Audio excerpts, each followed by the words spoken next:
तो हम लोग पढ़े थे पिछला दिन कहाँ पर, केमिकल बॉन्डिंग पढ़े थे ना? हाँ, अच्छा, केमिकल बॉन्डिंग के बाद कौन सा चैप्टर चल रहा था? एसिड, बेस और सॉल्ट। ठीक है, ये जो चैप्टर है एलिमेंट्स के बारे में, ये हम लोग पहले भी पढ़ लिए हैं। ठीक है, एक बार इसका फटाफट रिवीजन करते चलेंगे और इसको समझते चलेंगे। ठीक ना? इसमें देखिए एलिमेंट्स का मतलब क्या हुआ। एलिमेंट्स का मतलब हम लोग कहते हैं इसको तत्व। ठीक है, इसे हिंदी में कहा जाता है तत्व। तो पीरियोडिक टेबल में जो ज्ञात तत्व हैं वह कितने हैं? टोटल 118, 118 तत्व हैं, एलिमेंट हैं। तो उन एलिमेंट के बारे में कुछ स्पेशल इसमें प्रॉपर्टी लिखा हुआ है, उसको एक बार फटाफट देखिए। एलिमेंट किसे कहा जाता है? तो लिखा हुआ है group of the similar atoms are called elements. वैसे तत्व जिनमें समान परमाणुविक गुण होता है उन्हें तत्व कहा जाता है। The total discovered element on the earth are 118। अभी तक ज्ञात तत्वों की संख्या जो है वो 118 है। In which 92 elements are obtained from nature and remains are man made. ठीक है, अब इन 118 तत्वों में से प्रकृति से प्राप्त तत्व जो है उनकी संख्या कितनी है? 92 है। और शेष जो तत्व हैं वो किसके द्वारा? मानव निर्मित है। ठीक है, तो कितना बच गया आपका? 92 से फिर 24 बच रहा है ना? कितना हो जाएगा उधर बताओ? 18 उधर हो जाएगा और 18 इधर, 36। ठीक है, लगभग 36 एलिमेंट आपका हो जाएगा इसमें। एलिमेंट्स जो है वो कितने तरह का होता है? 3 तरह का, मेटल, नॉन मेटल और मेटेलॉइड। अब सबके बारे में है तो ये हम लोग पहले ही लिखवा दिए थे आपको, जब मैटर पदार्थ के बारे में पढ़ रहे थे तो लिखाए थे ना इसके बारे में। तो मेटल किसे किसे कहा जाता है? तो उसकी कुछ प्रॉपर्टीज लिखी हुई है कि metals are the element which are the good conductor of electricity. Metal वैसे तत्वों को कहा जाता है जो विद्युत के क्या होते हैं? सुचालक होते हैं। दूसरा उनका क्या प्रॉपर्टी होता है? They are lustrous. लस्टरस का मतलब क्या होता है? चमकीला। लस्टरस का मतलब क्या होता है? चमकीला। धातु चमकीले होते हैं क्योंकि उन पर फ्री इलेक्ट्रॉन्स पाए जाते हैं। फ्री इलेक्ट्रॉन्स मिलेगा ना, क्योंकि बाहरी कक्षा पर इलेक्ट्रॉन की संख्या कितनी होगी? 3 से कम या 3। ठीक है, 4 से कम इलेक्ट्रॉन के बाहरी कक्षा पर होते हैं। Metals are solid at room temperature. ये कमरे के तापमान पर कैसे होंगे? सॉलिड होंगे। अपवाद में क्या है? मरकरी। ठीक है, अपवाद में हो जाएगा मरकरी, अन्य बाकी सारे मेटल रूम के टेम्परेचर पर ठोस होते हैं। Metals are malleable. मैलिएबल का मतलब क्या हो जाएगा? मैलिएबल का मतलब हो जाएगा आघात वर्धनीय। पीटने पर वो कैसे? चादर के रूप में बदल जाए। गर्म करके पीटा जाए तो सारे मेटल्स चादर के रूप में, सीट में बदल जाते हैं, इसलिए उसकी उस प्रॉपर्टी को कहा जाता है मैलिएबल। दूसरा क्या लिखा हुआ है? Metals are ductile. डक्टाइल का मतलब क्या होता है? तन्य। तन्य का मतलब गर्म किया जाए, पीटा जाए और खींचा जाए अगर उसको, तो वो वायर के रूप में, ठीक है, तार के रूप में बदल जाए, उसकी वह प्रॉपर्टी कहलाती है तन्य। Metals have a high density. इनका क्या होता है? उच्च घनत्व। जब ये ठोस होते हैं तो घनत्व ज्यादा होगा, स्वाभाविक सा गुण है। इनका मेल्टिंग पॉइंट भी क्या होता है? हाई होता है। तो डेंसिटी भी हाई है, मेल्टिंग पॉइंट भी हाई होता है। Metal react with air and water so it does not kept in it. जितने सारे धातु होते हैं वो पानी के साथ और मॉइस्चर के साथ क्या करते हैं? अभिक्रिया करते हैं, रिएक्शन करते हैं। इसीलिए मेटल को पानी में नहीं रखा जाता। जैसे आयरन है, आयरन को पानी में रखे तो क्या बना देगा? आयरन का ऑक्साइड बना देगा, जंग लग जाएगा उसके ऊपर, या नमी उसके ऊपर रहेगा तो उसका ऑक्साइड बना देगा। तो मेटल को पानी में नहीं रखा जाता है। उदाहरण में लिखा गया है iron, aluminium, copper, sodium, calcium, ये सारे धातु हैं। इसका ठीक उल्टा non metal, they are insulator of electricity. ये विद्युत का क्या होता है? इंसुलेटर। इंसुलेटर माने कुचालक। अपवाद में क्या हो जाएगा? ग्रेफाइट। ठीक है, ग्रेफाइट एगो विद्युत का सुचालक होता है, बाकी सारे नॉन मेटल विद्युत के कुचालक होते हैं। आगे लिखा हुआ है all gases are non metal. जितने सारे गैस हैं सभी नॉन मेटल में आ जाते हैं। Non metal have low not property of lustrous and ductile. ये तन्य नहीं होते, आघात वर्धनीय नहीं होते हैं। आगे क्या लिखा हुआ? Non metal are insulator of heat and electricity. उष्मा और विद्युत के कुचालक होंगे। Its have low density and low melting point. इनका डेंसिटी, घनत्व और मेल्टिंग बॉइलिंग पॉइंट भी क्या होता है? लो होता है, कम होता है। जितने सारे गैस है, सल्फर, फास्फोरस, कार्बन, ये सारे नॉन मेटल के उदाहरण हैं। आगे लिखा हुआ है carbon have both property. Carbon में दोनों का गुण होता है, मेटल का भी और नॉन मेटल का भी। So it's perform like a semiconductor. तो कार्बन कैसे परफॉर्म करता है? सेमीकंडक्टर जैसा। सेमीकंडक्टर का मतलब क्या होता है? अर्धचालक इसको हिंदी में कहते हैं। तो सेमीकंडक्टर का मतलब होता है मेटेलवाइड। मेटेलवाइड्स जितने सारे हैं सभी क्या है? सेमीकंडक्टर। मेटेलवाइड इलेक्ट्रिसिटी को कंडक्ट करता है लेकिन बहुत ही कम मात्रा में करता है, लो अमाउंट में करता है। ठीक है, आगे लिखा हुआ है metalloid does not flow electricity like metal so it can flow electricity whole. Metalloid जो होते हैं वो मेटल के तरह इलेक्ट्रिसिटी को फ्लो नहीं कर सकते हैं, बहुत कम मात्रा में करते हैं। Metalloid are used in memory card, sim card etcetera. Example में सिलिकॉन, बोरोन, आर्सेनिक, पोलोनियम, ये सब मेटलवाइड में है। They are also called semiconductor. Silicon is most common metalloid. Silicon क्या है? सबसे कॉमन मेटलवाइड है, जिसका उपयोग मेमोरी कार्ड में भी किया जाता है, सिम कार्ड में भी किया जाता है, सब जगह पर। सिम कार्ड में, एटीएम में जो लगा रहता है ना पीला रंग का चिप, वो सब किसका बना रहता है? सिलिकॉन का बना रहता है। क्लियर है? अब यहां से इन सबको लिखना जरूरी नहीं ना है, हाँ? छोटा सा हेडिंग बना लोगे, एक हेडिंग बना लो, हेडिंग बना लो एलिमेंट, हेडिंग बना लो एलिमेंट, एलिमेंट तत्व, एलिमेंट। हाँ हाँ, तू नहीं लिखा रहे, दूसरा कुछ लिखाएंगे। एलिमेंट हो गया। अब ये वाला बना लो, एलिमेंट को 3 भागों में केवल बांट दो, मेटल, नॉन मेटल, मेटलवाइड। केवल उसको 3 भागों में बांटिए, मेटल, नॉन मेटल और मेटलवाइड।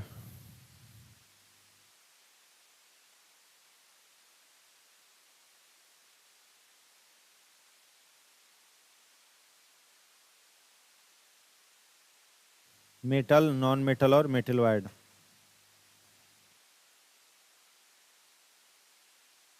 हो गया। अब देखो इससे क्वेश्चन क्या आता है, यहां से क्वेश्चन आता है, ठीक है?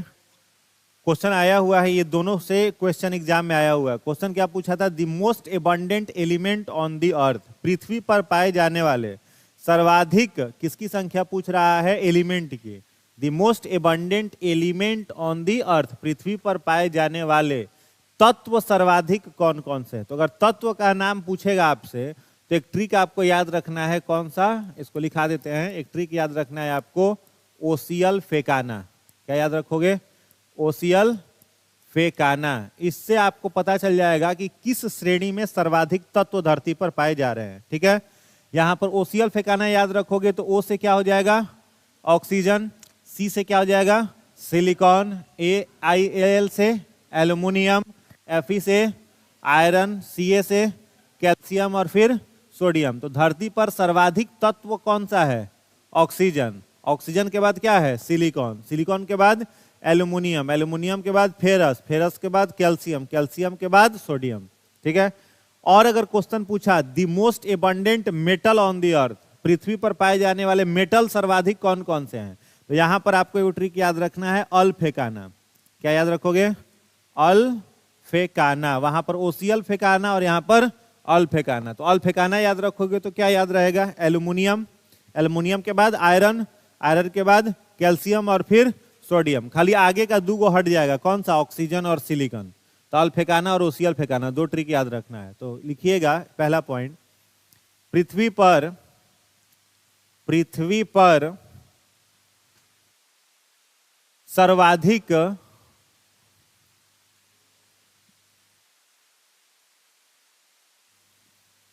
किस चीज का टॉपिक?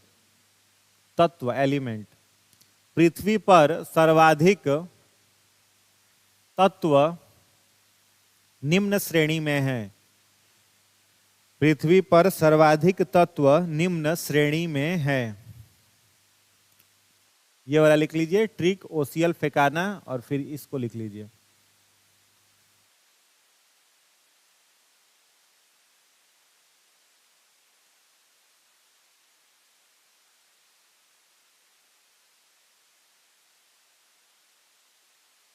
सर्वाधिक तत्व निम्न श्रेणी में है।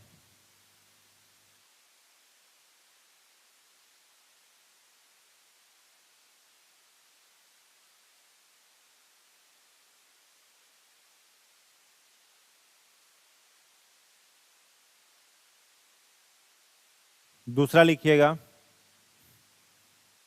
दूसरा, पृथ्वी पर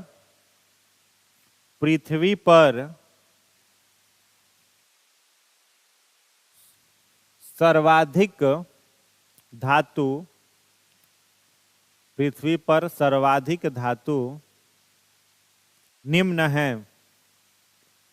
पृथ्वी पर सर्वाधिक धातु निम्न है। हो गया। और ये वाला ट्रिक लिख लो, अल्फेकाना।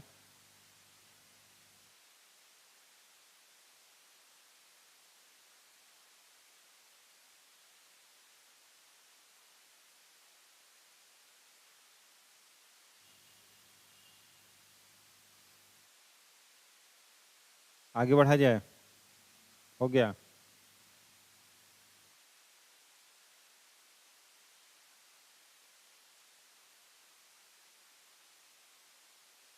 चलिए उसके बाद क्या है, इसको लिखिए, element found in human body.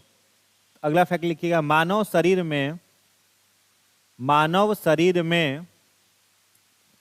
निम्न तत्व पाए जाते हैं।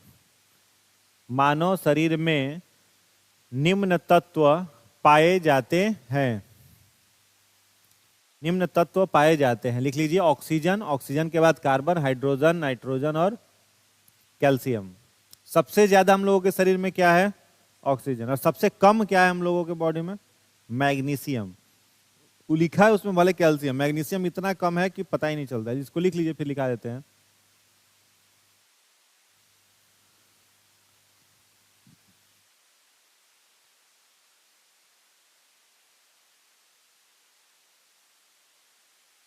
मानव शरीर में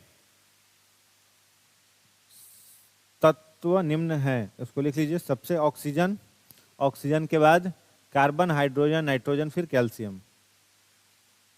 हो गया। अगला पॉइंट लिखिएगा।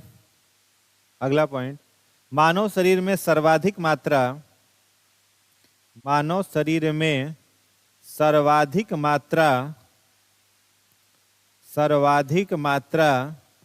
ऑक्सीजन की है। सर्वाधिक मात्रा ऑक्सीजन की है एवं सबसे कम मात्रा में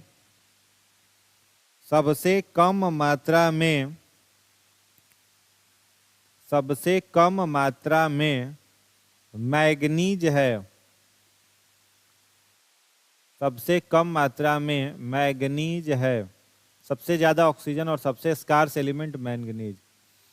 आगे क्या हुआ है, आगे लिखा हुआ है किसके बारे में, कंपाउंड के बारे में। तो कंपाउंड किसे कहा जाता है, तो 2 और more than 2 element joint together in a fix ratio is called compound. जब 2 या 2 से अधिक तत्व आपस में जुड़े हुए हो और एक उचित अनुपात में जुड़े हुए हो तो उससे क्या बनता है, कंपाउंड। कंपाउंड का मतलब यौगिक, ठीक है। यानी डायरेक्ट ऐसे भी कह सकते हैं हम लोग कि जब 2 या 2 से अधिक एलिमेंट जुड़ेंगे तो क्या बनेगा, कंपाउंड वो बनेगा। जैसे पानी क्या है, कंपाउंड है, समझ में आ रहा है। तो एलिमेंट के जुड़ने से क्या बनता है, कंपाउंड, यौगिक बनता है। और कंपाउंड का क्या होता है, अपना एक फिक्स केमिकल फॉर्मूला होता है। अब इसमें कुछ लिखा हुआ है कंपाउंड का नाम, जैसे लिखा हुआ है आपका H2O, CH4, CO2, SO2, CFC, ये सब क्या है, कंपाउंड है।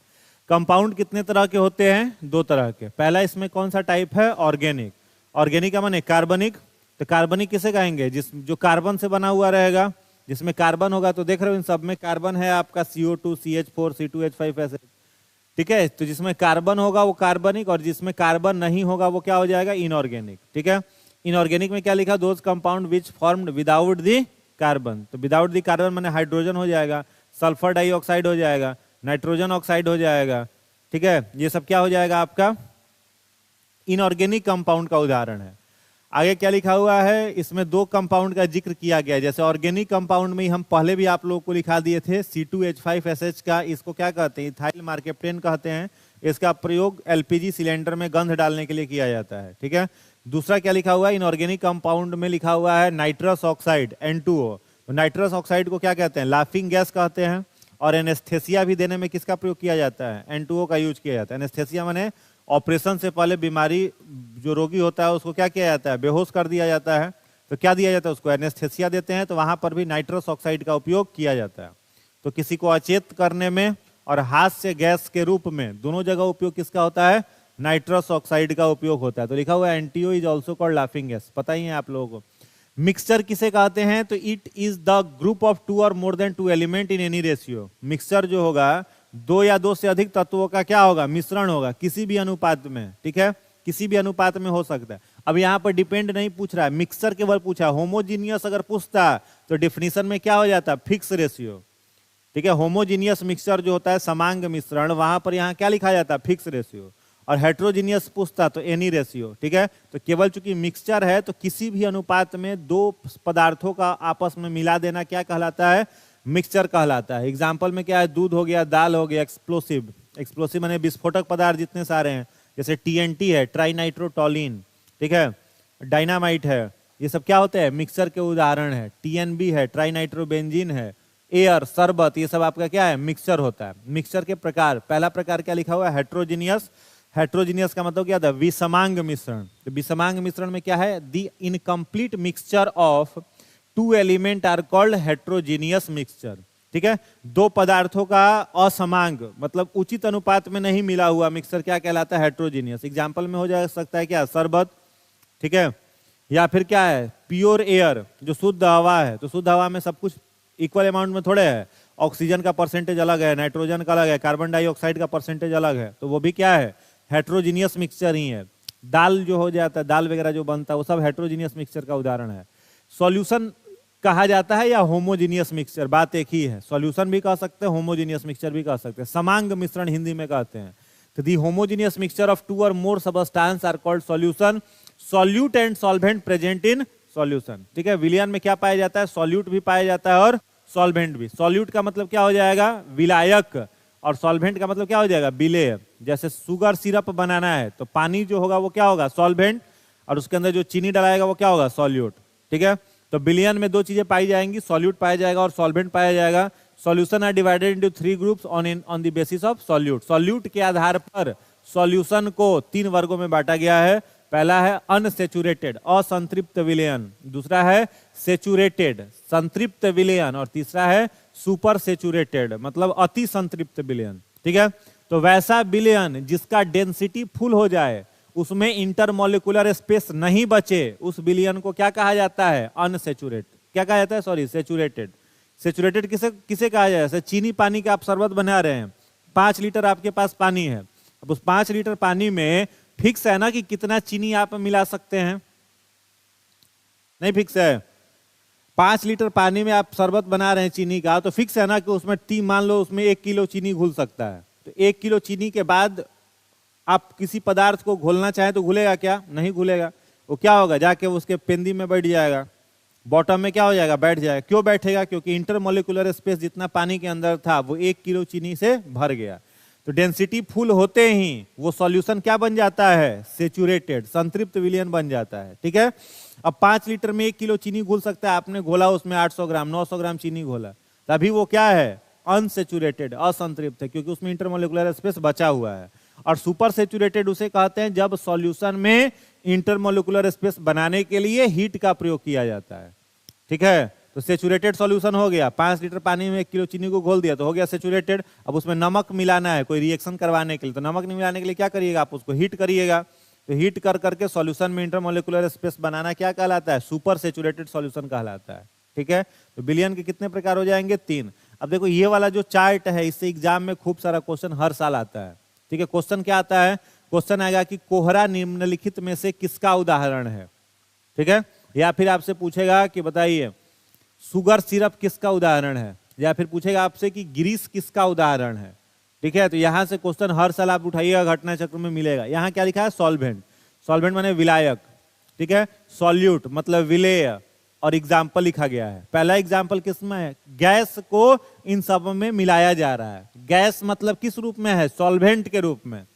तो गैस में गैस को मिलाया जाए तो क्या बनेगा, एयर। तो क्वेश्चन पूछेगा कि एयर निम्नलिखित में से किसका उदाहरण है, तो गैस और गैस का उदाहरण है। ठीक है, दूसरा क्या लिखा हुआ है, गैस में क्या मिलाया जा रहा है, लिक्विड। ये याद रखोगे, ये सॉल्वेंट हैं, इनमें इनको मिलाया जा रहा है। तो गैस में क्या मिलाया जा रहा है, लिक्विड, तो क्या बन गया, वेपर। वाटर वेपर, पानी गर्म होता है तो वाष्प में बदलता है ना जी, तो वाटर वेपर हो गया। फॉग, फॉग माने कोहरा, कोहरा में निकलिएगा तो देखिएगा दिखेगा धुआं जैसा, लेकिन पूरा का पूरा सब पानी पानी से भीग जाता है। तो किसका उदाहरण हो गया, किसका उदाहरण हो गया जी, गैस का लिक्विड के साथ। आगे क्या है, गैस का सॉलिड। तो गैस का सॉलिड, आंधी चलता है, साइक्लोन, चक्रवात, तो हवा के साथ धूल कण उड़ते हैं, या फिर जो धुआं होता है तो धुआं में भी डस्ट पार्टिकल पाए जाते हैं, तो वो हो गया गैस का सॉलिड में। लिक्विड का किस चीज में, गैस में, ठीक है। तो जितना सारा एरिएटेड वाटर बनता है, एरिएटेड वाटर मतलब कोल्ड ड्रिंक्स जितना सारा बनता है, ठीक है, तो कोल्ड ड्रिंक्स हो जाएगा। तो कोल्ड ड्रिंक्स बनाने में किसका प्रयोग किया जाता है? लिक्विड में कार्बन डाइऑक्साइड गैस मिलाया जाता है, तभी उसको कहते हैं क्या? एरिएटेड वाटर कहते हैं। तो लिक्विड का और गैस का मिक्सचर क्या हो जाएगा? कोल्ड ड्रिंक हो गया। लिक्विड में लिक्विड का, तो दूध में पानी मिला हुआ रहता है, ठीक है। आगे क्या? लिक्विड और सॉलिड। तो लिक्विड और सॉलिड का एग्जांपल क्या हो जाएगा? शुगर सिरप हो जाएगा, शरबत हो जाएगा। शुगर सिरप किसका उदाहरण हो जाएगा? लिक्विड में किसका? सॉलिड का, पानी में चीनी मिलाना। सॉलिड और गैस का, ठीक है। तो कैम्फर इन एयर, ऊर्ध्वापातन की बात कर रहा है, सब्लिमेशन। कपूर को जलाओ मत, खाली हवा में रख दो, तो कपूर क्या हो जाएगा? वेपोराइज्ड हो जाएगा, सब कपूर उड़ जाएगा, ठीक है। तो सॉलिड से डायरेक्ट ट्रांसफॉर्म होना गैस में, लिक्विड में ट्रांसफॉर्म नहीं होना, कैम्फर इन एयर। सॉलिड का लिक्विड में, तो सॉलिड का लिक्विड में कन्वर्जन होना किसका उदाहरण हो जाएगा? ग्रीस का। किसका हो जाएगा? ग्रीस। ग्रीस समझते हो? साइकिल वगैरह के चेन में जो लगाते हैं फ्रिक्शन को कम करने के लिए, या दरवाजा वगैरह में लगाते हैं, तो ग्रीज हो जाएगा। आगे क्या है? सॉलिड और सॉलिड। तो सॉलिड और सॉलिड का क्या हो जाएगा? जिंक। जिंक, ठीक है। जैसे अगर एक ट्रिक है, इस ट्रिक से क्वेश्चन आता है, क्या आता है? मतलब पीतल जो है वो किससे को मिला के बनता है? तांबा को और जिंक को। ये क्वेश्चन कई बार आया है एग्जाम में। पीतल किस चीज से बनता है? तांबा और जिंक का क्या है? एलॉय है। तो पिताजी ट्रिक याद रखोगे तो याद रहेगा। तो पीतल बनाने में दोनों का उपयोग हुआ ना। किसका किसका उपयोग हुआ? तांबा का भी हुआ और जिंक का हुआ। तो दोनों क्या है? ठोस हैं।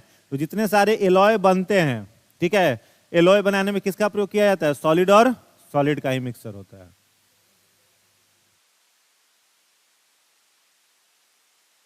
हाँ, तो लिक्विड में नहीं जाता है। कपूर जो है वो सॉलिड से सीधा गैस में बदलता है, लिक्विड में नहीं बदलता है। इस प्रक्रिया को ऊर्ध्वापातन कहते हैं, सब्लिमेशन, ठीक है। इस चार्ट को बना लीजिए।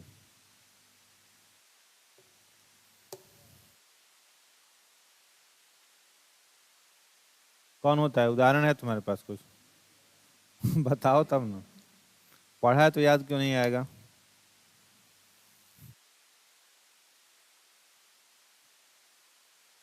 हाँ, बहुत जरूरी है। क्या? ना, जो जो काम का चीज है, जहां से क्वेश्चन बनेगा बस वही लिखा रहे हैं।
हो गया?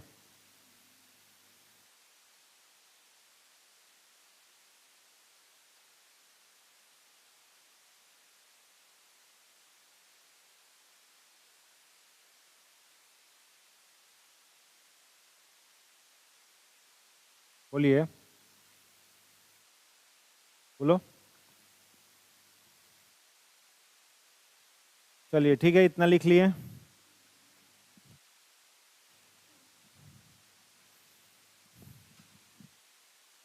आगे बढ़ा जाए। इस सब काम का नहीं है, हाँ? क्या नहीं लिखे हो? अच्छा, लिख रहे हो, लिखो जल्दी।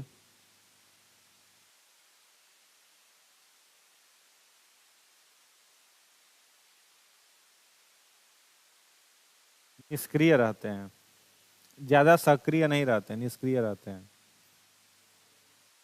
दोनों पे। याद नहीं है, चेक करना होगा, हाँ? हाँ, निष्क्रिय रहते हैं, उस पर सक्रिय हम नहीं रहते हैं।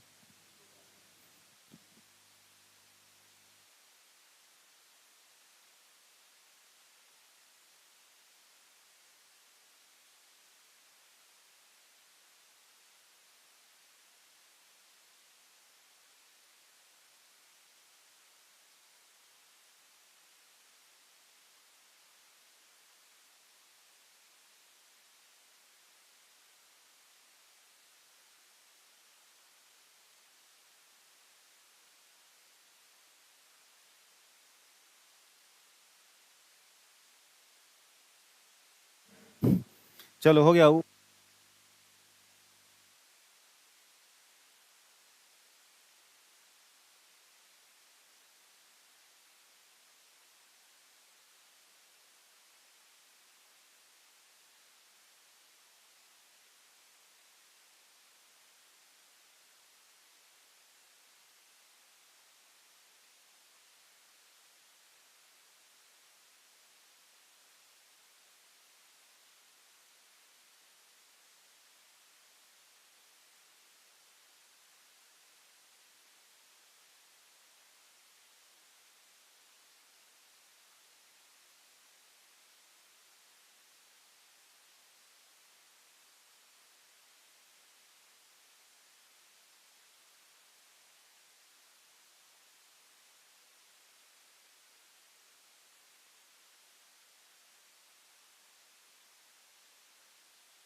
हम्म।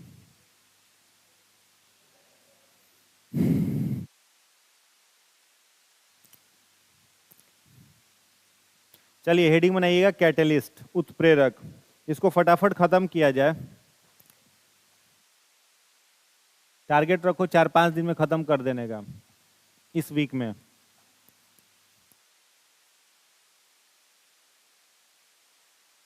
उत्प्रेरक, उत्प्रेरक हेडिंग बनाओ।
हेडिंग बना लीजिए कैटेलिस्ट, ठीक है।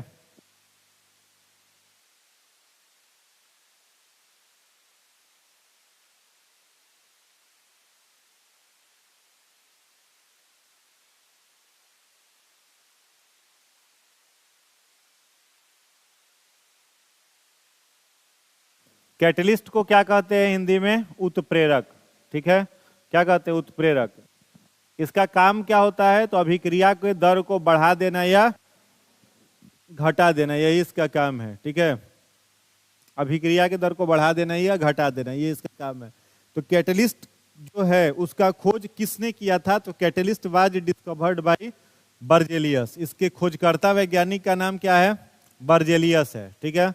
The matter which cannot participate in chemical reaction but it can increase or decrease the rate of reaction are called catalyst। वैसा तत्व जो अपने आप रासायनिक अभिक्रिया में भाग नहीं लेगा लेकिन रासायनिक अभिक्रिया के दर को क्या कर सकता है? प्रभावित कर सकता है, उसी को कहते हैं कैटलिस्ट। एग्जाम्पल के रूप में अगर देखा जाए, जैसे घरों में देखिएगा या गाँव वगैरह में कई लोग जो होते हैं वो कैटलिस्ट का काम करते हैं। जैसे कहीं झगड़ा नहीं हो रहा है, बहुत दिन से मामला शांत है, ठीक है, तो वो अपने झगड़ा में भाग नहीं लेंगे लेकिन झगड़ा क्या करते हैं? करवा देते हैं।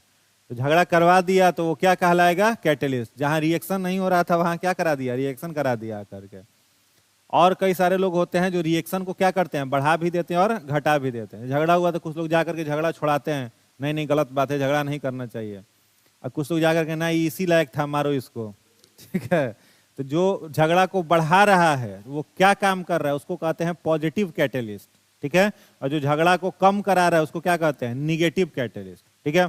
अब झगड़ा जो हो रहा है तो झगड़ा होने में कुछ ऊर्जा वगैरह खर्च होगा कि नहीं खर्च होगा? दोनों तरफ से मार झगड़ा हो रहा है तो दोनों में एनर्जी चाहिए ना। तो पूरा झगड़ा होने में जो ऊर्जा खर्च होता है उसको कहा जाता है एक्टिवेशन एनर्जी, सक्रियण ऊर्जा। तो कोई भी केमिकल रिएक्शन होता है तो वहां पर उस रिएक्शन में खर्च होने वाली ऊर्जा एक्टिवेशन एनर्जी कहलाती है, सक्रियण ऊर्जा कहलाती है। तो कैटलिस्ट मुख्य रूप से दो प्रकार के, एक हो गया पॉजिटिव कैटलिस्ट जो झगड़ा के दर को बढ़ाएगा, एक हो गया निगेटिव कैटलिस्ट जो झगड़ा को क्या करेगा? घटाएगा। और झगड़ा को बढ़ाने के लिए पॉजिटिव कैटलिस्ट जो होते हैं वो एक्टिवेशन एनर्जी को क्या कर देते हैं? कम कर देते हैं। यहाँ उल्टा होता है, ऐसा मत समझना कि एक्टिवेशन एनर्जी बढ़ेगा तो रेट ऑफ रिएक्शन बढ़ जाएगा, एक्टिवेशन एनर्जी घटेगा तो रेट ऑफ रिएक्शन क्या होगा? बढ़ेगा, और एक्टिवेशन एनर्जी बढ़ेगा तो रेट ऑफ रिएक्शन घटेगा। तो क्वेश्चन एग्जाम में आया हुआ है, घटना चक्र में आपको मिलेगा कि रेट ऑफ रिएक्शन को कम करने के लिए पॉजिटिव निगेटिव कैटलिस्ट क्या करते हैं? रेट ऑफ रिएक्शन को कम करने के लिए निगेटिव कैटलिस्ट क्या करते हैं? तो कम करने के लिए निगेटिव कैटलिस्ट एक्टिवेशन एनर्जी को बढ़ा देते हैं, कम नहीं करते हैं, बढ़ा देते हैं। तो रेट ऑफ रिएक्शन क्या हो जाता है? कम हो जाता है, स्लो हो जाता है। या फिर पूछे कि रेट ऑफ रिएक्शन को बढ़ाने के लिए पॉजिटिव कैटलिस्ट क्या करते हैं? तो एक्टिवेशन एनर्जी को घटा देते हैं जिससे रेट ऑफ रिएक्शन कम हो जाता है। अब जो ये काम करते हैं, ठीक है, इसको एक एक करके समझते चलो। तो सबसे पहले कैटलिस्ट की खोज किसने की? बर्जेलियस ने। कैटलिस्ट वो पदार्थ होते हैं जो खुद रिएक्शन में भाग नहीं लेते हैं, रिएक्शन के रेट को प्रभावित करते हैं बस। कैटलिस्ट का एक प्रकार कौन सा हो गया? Positive catalyst. पॉजिटिव कैटलिस्ट उसे कहते हैं the catalyst which are used to increase the reaction rate are called positive catalyst. Example में हो गया मैंगनीज ऑक्साइड, MnO2। तो मैंगनीज ऑक्साइड जो हो गया वो पॉजिटिव कैटलिस्ट के रूप में है। दूसरा देखो क्या है? Negative catalyst. तो वैसा कैटलिस्ट जो अभिक्रिया के दर को क्या कर दे? घटा दे, उसको कहेंगे निगेटिव कैटलिस्ट। एग्जाम्पल में क्या लिखा हुआ है? इथेनॉल। अब कहीं पर रिएक्शन के रेट को कम करना है तो उस पर वहां पर क्या किया जाता है? इथेनॉल मिला दिया जाता है, C2H5OH, या फिर ग्लिसरॉल या फिर अल्कोहल। आगे क्या लिखा हुआ है? ट्रिगर इनहेंसर या कैटलिस्ट इनहेंसर। तो ट्रिगर इनहेंसर, इनहेंस का मतलब क्या होता है? बढ़ाने वाला। तो वैसा चीज जो कैटलिस्ट की क्षमता को बढ़ाए, ठीक है, समझना ध्यान से। जो कैटलिस्ट जो रिएक्शन में, ये ट्रिगर इनहेंसर जो है ये रिएक्शन में भाग नहीं लेगा, बस कैटलिस्ट के क्षमता को क्या कर देगा? बढ़ा देगा। जैसे झगड़ा हो रहा है, ए और बी में झगड़ा हो रहा है, तो कोई व्यक्ति जा करके ए को ग्लूकोज पिला रहा है। क्यों पिला रहा है? क्योंकि उसके अंदर क्या है? एनर्जी है। तो उस जो ग्लूकोज है उस ग्लूकोज को क्या कहेंगे? कैटलिस्ट इनहेंसर कहेंगे। समझ में आ रहा है? तो वैसा कंपाउंड जो कैटलिस्ट की क्षमता को बूस्ट करे उसको कहा जाता है ट्रिगर इनहेंसर या कैटलिस्ट इनहेंसर। तो the matter which are used to increase the efficiency of catalyst, catalyst की इफिशियंसी को बढ़ाने वाला ट्रिगर इनहेंसर या कैटलिस्ट इनहेंसर कहलाता है। एग्जाम्पल में हो गया मोलिब्डेनम, ठीक है।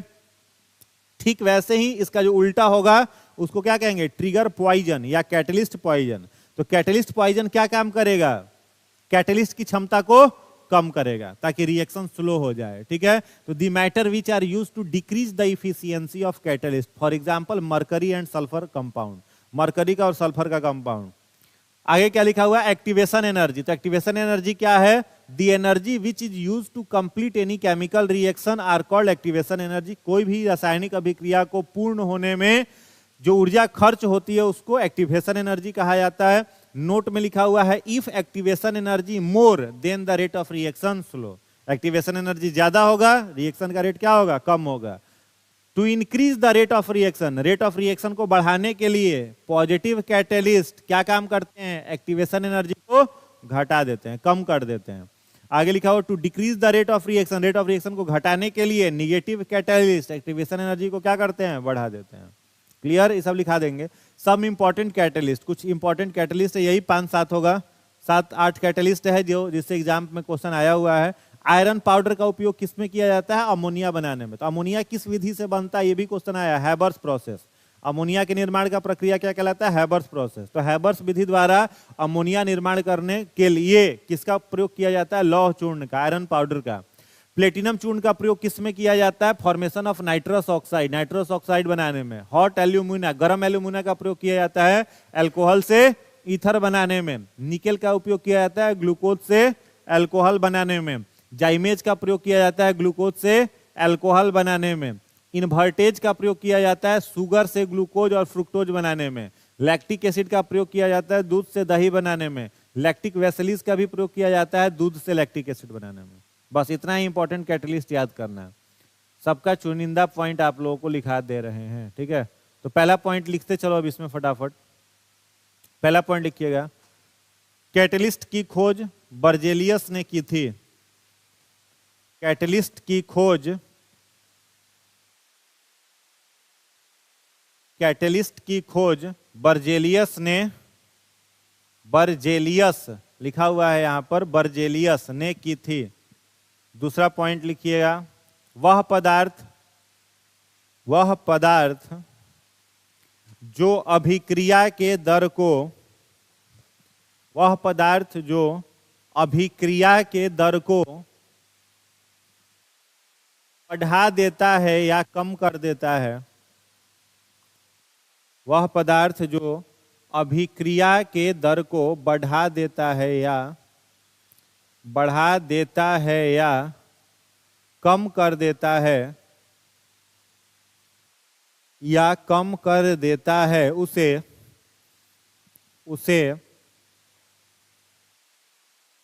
उत्प्रेरक कहते हैं।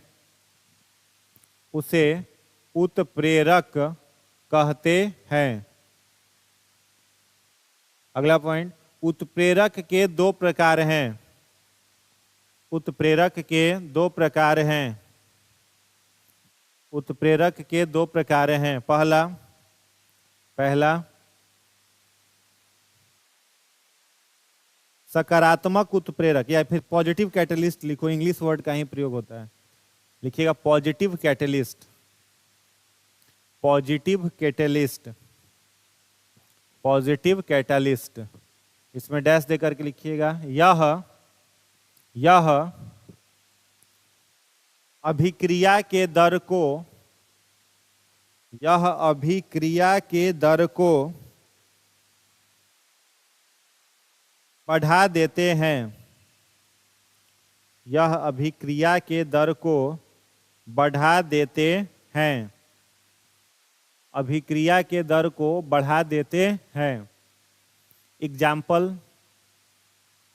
एग्जाम्पल में लिखिएगा, manganese oxide, manganese oxide MnO2, MnO2, manganese oxide हो गया। दूसरा लिखिएगा निगेटिव कैटलिस्ट। दूसरा लिखिएगा negative catalyst. Negative catalyst dash देकर के लिखिएगा, यह अभिक्रिया के दर को यह अभिक्रिया के दर को घटा देते हैं। यह अभिक्रिया के दर को घटा देते हैं। घटा देते हैं। उदाहरण में लिखिए, ethanol, comma glycerol, comma alcohol, glycerol, GLYCEROL, glycerol, comma देके अल्कोहल, अल्कोहल इत्यादि इत्यादि। हो गया। आगे लिखिएगा, अगला हेडिंग बनाइएगा, ट्रिगर इनहेंसर और कैटलिस्ट इनहेंसर।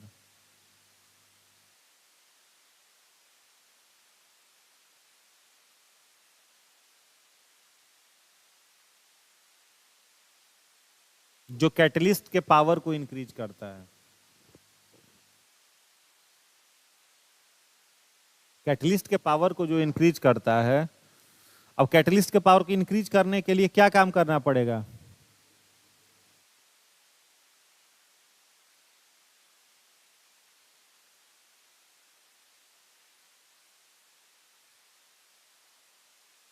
नहीं, कैटलिस्ट के पावर को इनहेंस करने वाले ये कंपाउंड हैं। कैटलिस्ट को डिवाइड नहीं किया है। कैटलिस्ट का दो ही प्रकार है, ठीक है, पॉजिटिव और निगेटिव कैटलिस्ट। अब जो कैटलिस्ट को के पावर को बूस्ट करता है वो ट्रिगर इनहेंसर है, और जो कैटलिस्ट को कमजोर बनाता है उसको ट्रिगर पॉइजर कहते हैं। अब जैसे कोई केमिकल रिएक्शन हो रहा है, उसमें आप अल्कोहल का प्रयोग करिए, ग्लिसरॉल का प्रयोग करिए, तो रिएक्शन का रेट क्या हो जाएगा? कम हो जाएगा। एक्टिवेशन एनर्जी इतना बढ़ जाएगा कि रिएक्शन स्लो हो जाएगा। तो उस पदार्थ को हम लोग कहेंगे कि ट्रिगर पॉइजन का काम किया, मैंने कैटलिस्ट की क्षमता को क्या कर दिया? घटा दिया। रिएक्शन स्लो हो रहा था उसको कम कर दिया। ठीक है, चलिए क्या लिखे थे? ट्रिगर इनहेंसर में लिखिएगा, वह पदार्थ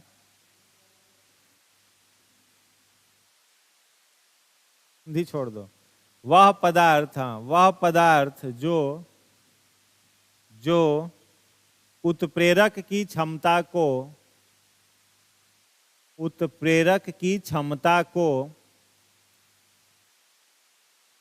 बढ़ा देता है। उत्प्रेरक की क्षमता को बढ़ा देता है। उदाहरण में लिख लीजिए, मॉलिब्डेनम, मॉलिब्डेनम MOLYBDENUM,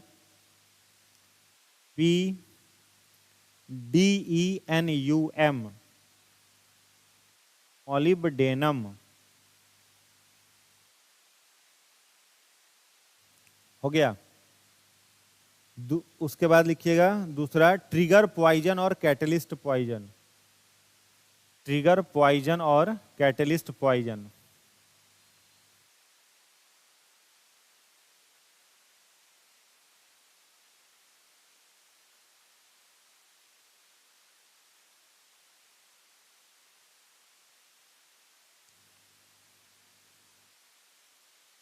इसमें लिखिएगा, ये कैटलिस्ट की क्षमता को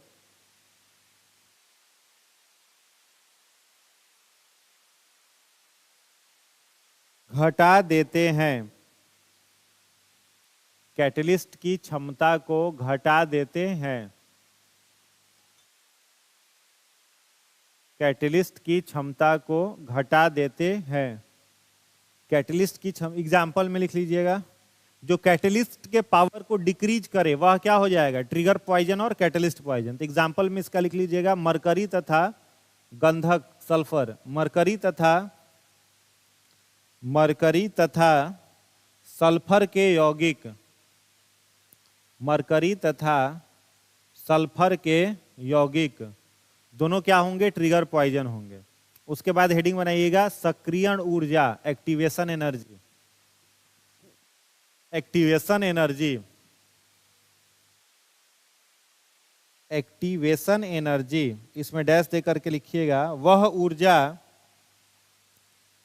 ऊर्जा जो रासायनिक अभिक्रिया में खर्च होती है।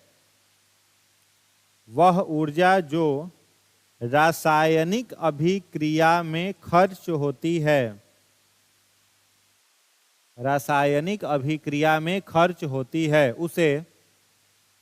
उसे सक्रियण ऊर्जा कहते हैं, उसे सक्रियण ऊर्जा कहते हैं। अगला पॉइंट लिखिएगा, सक्रियण ऊर्जा अधिक होने पर अगला पॉइंट है, सक्रियण ऊर्जा अधिक होने पर अभिक्रिया की दर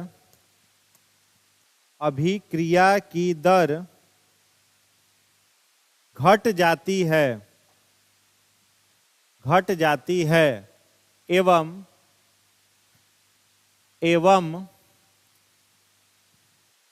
सक्रियण ऊर्जा कम होने पर अभिक्रिया की दर बढ़ जाती है, अभिक्रिया की दर बढ़ जाती है। हो गया। अगला हेडिंग बनाइएगा, कुछ महत्वपूर्ण उत्प्रेरक, कुछ महत्वपूर्ण उत्प्रेरक, कुछ महत्वपूर्ण उत्प्रेरक। हो गया। इसमें पहला लिखिएगा,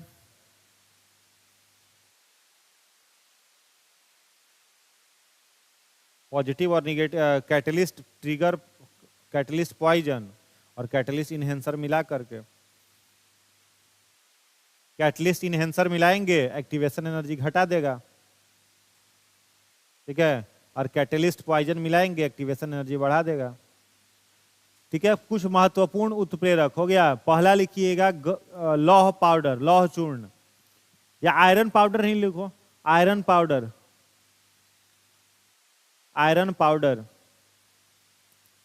आयरन पाउडर डैश दे करके लिखना। हैबर्स प्रक्रिया द्वारा, हैबर प्रक्रिया द्वारा अमोनिया के निर्माण में,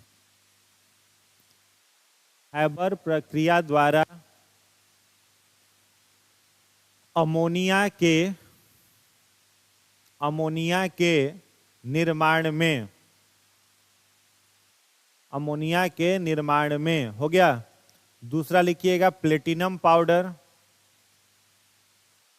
प्लेटिनम पाउडर,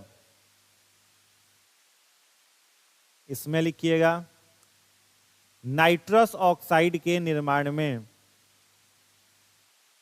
नाइट्रस ऑक्साइड के निर्माण में, नाइट्रस ऑक्साइड के निर्माण में। ठीक है। नाइट्रस ऑक्साइड के निर्माण में प्लेटिनम पाउडर, नाइट्रस ऑक्साइड के निर्माण में। तीसरा लिखिएगा hot alumina, hot alumina, hot alumina, इसमें लिखिएगा अल्कोहल से ईथर बनाने में, अल्कोहल से ईथर, अल्कोहल से ईथर बनाने में।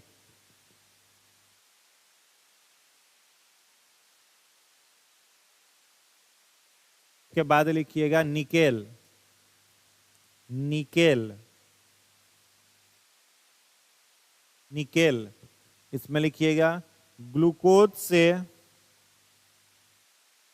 ग्लूकोज से इथाइल अल्कोहल बनाने में,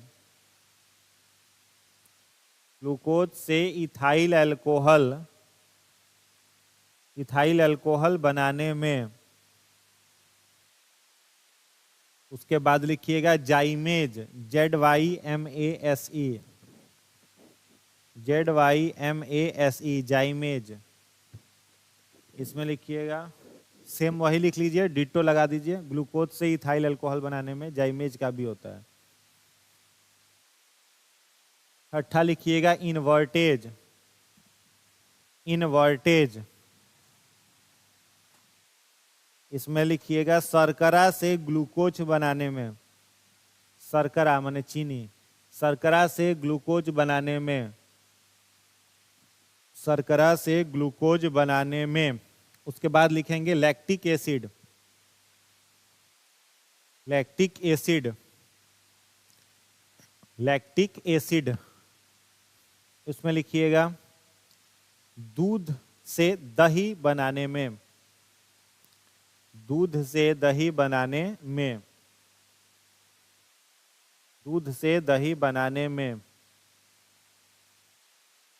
उसके बाद लिखेंगे लैक्टिक वैसेलीज। लैक्टिक वैसेलीज, लैक्टिक वैसेलीज,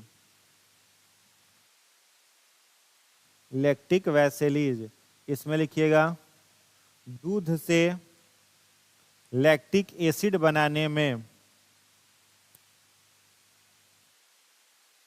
दूध से लैक्टिक एसिड बनाने में।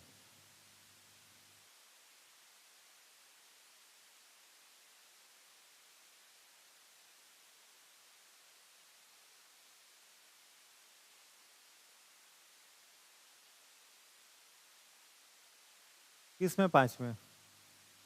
ग्लूकोज से इथाइल अल्कोहल बनाने में। हो गया, इतना कर लीजिएगा, इसको याद रखिएगा, टेस्ट हो जाएगा इसका भी। आज वाला पिछले दिन जो क्वेश्चन दिए थे वो लिख के लाए हैं? सभी लोग लाए हैं ना? हाँ ठीक है, तो एक और क्वेश्चन लिख लीजिए अगले क्लास के लिए। ये वाला हम चेक कर लेंगे अभी। 150 शब्दों में ही लिखना है, ये नहीं कि लिख दिए एकदम गर्दा उड़ा करके। इस बार देखे थे क्वेश्चन ऐसे में क्या पूछा था? परसों वाला पेपर देखे थे? हाँ, ऐसे में क्वेश्चन पूछा था ना, आगे नाथ ना पीछे पगहा, ये वाला पूछा था। बिन छान के कूदे गधा, सही में पूछा था ये क्वेश्चन। आगे नाथ न पीछे पगहा, बिना छान के कूदे गधा। अब सोचो ऐसा ऐसा क्वेश्चन पूछा और कितना वर्ड में? 600 से 700 वर्ड में लिखना है, 700 से 800 वर्ड में। कहाँ से लिखाएगा गधा पर लेख? तो प्रैक्टिस करना होगा ना पूरा। ऐसे में पूछा था, पहले ऐसे था, मतलब इन सभी में से किसी एक पर लिखना था ना। पहला था बिन समाज के बोली के हो सकेला, बिन समाज के बोली हो सकेला का, बिन बोली समाज हो सकेला का। के बाद अनेर धुनेर के राम रखवार, लास्ट वाला। फिर आगे नाथ ना पीछे पगहा वाला।